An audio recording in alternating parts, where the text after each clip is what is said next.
De réels progrès semblent avoir été faits ici, au Palais Brongniart. Un montant supplémentaire de 200 milliards de dollars américains au cours de la prochaine décennie a été promis aux économies émergentes par l'intermédiaire de banques de développement. Un montant supplémentaire de 100 milliards de dollars a également été annoncé pour protéger la biodiversité et notamment les forêts tropicales avec la coopération des grandes puissances mondiales. Nous devons assumer un choc de financement public. Face à ces défis, pauvreté, climat et biodiversité en même temps, on doit investir beaucoup plus. Et nous ne sommes pas au rendez-vous. Et donc ce choc concessionnel doit impliquer davantage de mobilisation nationale, celui d'organisations régionales et de nos structures financières, mais également une meilleure mobilisation des institutions multilatérales. Le financement est un défi majeur pour les nations d'Afrique qui doivent mettre en place les mesures d'adaptation et d'atténuation nécessaires pour faire face à la crise climatique.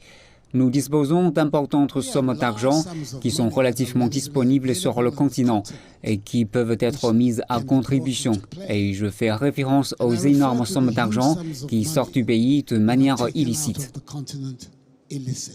Le Premier ministre chinois Li Qiang s'est adressé au sommet et s'est engagé à aider les pays en développement par le biais d'investissements directs et d'un soutien aux institutions financières mondiales qui s'attaquent aux problèmes.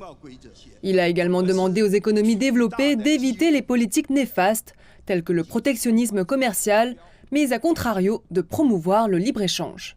La Chine et l'Europe devraient s'élever au-dessus des différences, rechercher et élargir un terrain d'entente tout en respectant les différences. Elles devraient rechercher des solutions plus créatives pour faire face à l'incertitude de la situation mondiale avec la stabilité des relations sino-européennes et contribuer conjointement au développement durable de la race humaine. Vendredi a marqué le dernier jour de la visite du Premier ministre chinois Li Qiang en Europe. Plus tôt cette semaine, il a également eu des entretiens bilatéraux avec les dirigeants allemands et français qui, selon lui, ont marqué un nouveau point de départ pour les relations entre la Chine et l'UE.